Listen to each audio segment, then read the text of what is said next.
Now, a guy that's going to be higher on most lists at this point is Mark Ingram. And the reason why, he shot 26 carries. Is that the most in the NFL? I think it is at this point of the season, which is wild. It's absolutely bananas that this 32-year-old corpse is seeing that much work. He certainly didn't look any good with it, 3.3 yards per carry, but 85 yards TD, and again, 26 carries is absolutely insane. But I also think this was a fluky performance, and I'm not sprinting out to go get Mark Ingram. I think he's going to go for more money than he should because they had an enormous lead all day. How often is this awful Houston team going to have that monstrous of a lead? I don't think it's that often. Spoiler alert.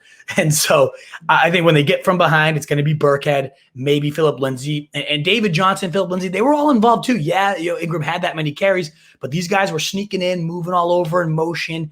Johnson catching a touchdown. Like, it's still a three-headed nightmare and what should probably be one of the worst offenses in the league. Now, maybe the Texans surprise, and every week they're putting up points, and every week they have a chance to bleed some clock. I would bet like that at 1% chance of that actually happening. They smothered the Jags. The Jags suck. I think we're going to really see what this offense looks like next week facing Cleveland. They're going to get destroyed. So I don't expect that. I think Mark Ingram's going to be one of those guys a lot of people blow money on. And then next week he has 3 carries for like 10 yards, no touchdowns, and people immediately cut. So he's kind of waiver wire fool's gold, in my opinion, this week. But still, I mean, again, 26 carries or 26 carries, it's why he's at 11. Like, at this low in the rate, if you could get him for $5, why not? Let's see what happens. But I'm not going to go bid the 15 to 20 it's probably going to take to go get him. Jared Cook, I was all in on this guy preseason, and it was great to see his heavy involvement in week 1 here. He ran 33 routes. Donald Parham, did he even touch the field? I don't think so. 33 routes on 52 dropbacks, 17.3% target share behind only Keenan Allen, 28%, Mike Williams, 26%. Parham just didn't even touch the field, didn't even eat that workload at all. He could have had a touchdown. Cook, that big body, but he didn't. Still not a bad day for the guy. 5 catches on his 8 targets, 56 yards at tight end. That's a nice yardage floor for a guy that also should be seeing a lot of touchdowns especially starting this week against Dallas. Would love to have him. He'd probably follow my top 7 tight ends for the week. He's not washed. He looked good. That was the other takeaway too is, yeah, he's old. Yeah, it's gross, but Jared Cook is not cooked. Like, he still has a little bit in the tank and could bring some upside to the table. Last couple here. I see I got 21 questions here. I'll get to your waiver wire questions in a second, folks. I appreciate it so much. Just a reminder, that thumbs up could help us get out to more people and would be so appreciated. So thank you there, guys. Retweets, shares, all that good stuff would mean a lot. But Cedric Wilson, crazy. And he's not on most lists, but I got to give a shout out to John Daigle, one of my favorite waiver wire lists over there at Roto World. Or NBC Sports Edge, whatever they're called these days. He always has a great list. And he mentioned O.C. Kellen Moore right when asked how would they replace Michael Gallup. Boom. Wilson's going to step right in. No issues, no concerns. And he did that in 27 routes to fill in for Gallup here. We got a Los Angeles matchup coming up with the Chargers, 55.5 total potential shootout there. And Wilson's just always gotten it done when he gets the work. Caught a touchdown. The guy could easily, as their third receiver, be a dominant's a stretch, but a solid wide receiver 3 to flex play over these next couple of weeks while we wait for them to get back. Dallas led the league in pass play rate in a neutral game script. They're going to continue to huck it. We'll see some more Zeke than we did this week, but he's going to be getting all the one-on-one matchups when you got CeeDee Lamb, you got Amari Cooper. And he's shown a nose for the end zone in the past when used. I think Cedric Wilson's going to make a nice sneaky stream these next few weeks. Then we'll cover a couple tight ends. We'll toss out a list of just other names to consider, and then we'll hit a few defensive streamers, and bam, it's on to your guys' questions. Cole Kmet, though, I think a nice 5%. Some people, if you're tight end needy, I go to Jared Cook first, but then I'll look at Cole Kmet, and a lot of people might recommend you flip that list here and go Kmet first. But the heavy target share, just like Jared Cook, 8 targets, looking pretty solid while getting those looks. I've always liked him. I owned him in a ton of leagues entering the year just because that big body outsnapped Jimmy Graham 51-14, tied Darnell Mooney with the targets, only behind Allen Robinson. And you got Justin Fields on the horizon. I think this offense could definitely pick up the pace And we talked to, remember, our beat writer from The Athletic, Kevin Fishbane, earlier this offseason, saying they want to make this guy their next like Travis Kelce. They want to use him creatively deep down the seams. They want to get him involved in the red zone. And the fact that he was so much ahead of Jimmy Graham this early in the season, love to see it. You love to see it. So Cole Kmet, probably a top 12 tight end moving forward the rest of the way. Last year's number one prospect in a good role with an ascending quarterback, hopefully taking the reins soon. Last but not least, I wanted to cover the Saints tight end situation because it's really tricky to figure out exactly what route to go here. On one end, Adam Trautman logged 82% of the snaps, saw 30% target share, didn't really do anything with it, 3 for 18. So that's one thing. The usage was there, the production wasn't, and Trautman's kind of just always been that way. These last couple of years, there's a lot of pass blocking routes as well. Pass blocking on the routes.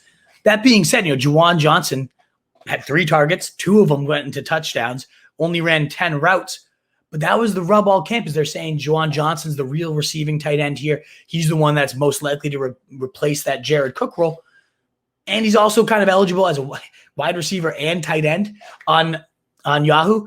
That could be that next Marquise Colston style. So if you're box score chasing, obviously Juwan Johnson looks better. He's the 4th highest scoring tight end on, again, only 10 routes. So efficient with those. I do think he's going to maintain a red zone role, probably be a lot more touchdown or bust. I'd go for Juwan Johnson over Trautman, though. I know everything about the snaps, the usage should say Trautman. I want the guy that gets it done, and that's Juwan Johnson in the red zone. We saw that report all preseason from Nick Underhill, and I think that's going to carry over. I think that usage is going to bump up where they realize they just got kind of a block, a slug in Trautman. Let me know if you think I'm crazy on that one, but I did want to cover those guys. Some other guys just to keep your eyes peeled for. Carlos Hyde had more carries, more usage, started ahead of James Robinson. Nuts. I don't get that at all. But yeah, this should be one of the more run-heavy attacks when the script allows. We saw against Houston, the script's probably not going to allow that very often. But a guy to consider if you're running back needy and you miss out on Eli Mitchell and some of the other names, Mark Ingram that we talked about. Agholor scores first game with Mac Jones. First really action we've seen with the Pats, looking good, looking explosive, clearly going to have a role here. Bryan Edwards, the T.O. Moss hybrid. 9% target share is scary.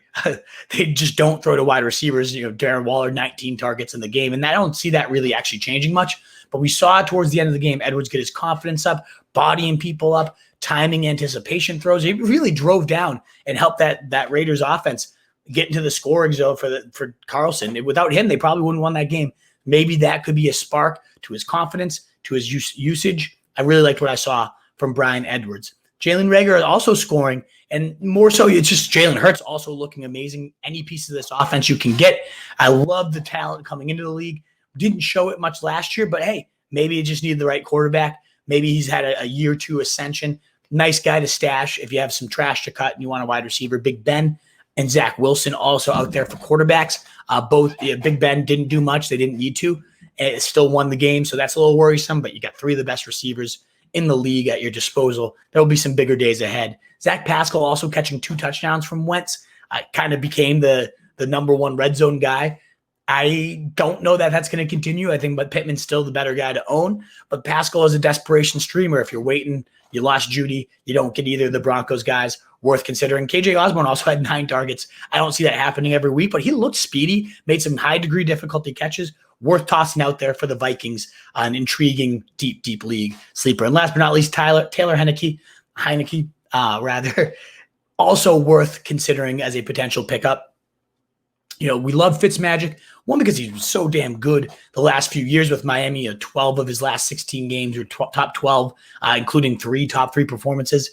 So he had that going for him. But we also really love the situation, the weapons, the pace that they played, the 8th fastest place, even with Alex Smith. All that was going for him. Now, Taylor Heinicke has all those weapons, adds some Konami upside. He can run and get done with his legs. I don't think he has the arm, certainly not of Fitzmagic. He has the strength, but certainly less accuracy, more erratic. But with those weapons, with the Konami upside and just overall offensive system, in 2 QB leagues, Taylor Heinicke could end up actually surprising, putting up some decent 19 to 25 point days on his legs and a couple touchdowns every week. Just worth out there for 2 QB leagues. or if you're really, really desperate. And that's all I got, folks. I hope you like that show. Let me know what you think of the format, whether you prefer this on Monday. I'd love all your feedback, but let's get on in here. What is up, you fantasy wolf? Thanks so much for tuning in. If you haven't already, share your thoughts in the comments, check out some more videos, and join the newest Wolfpack by subscribing below.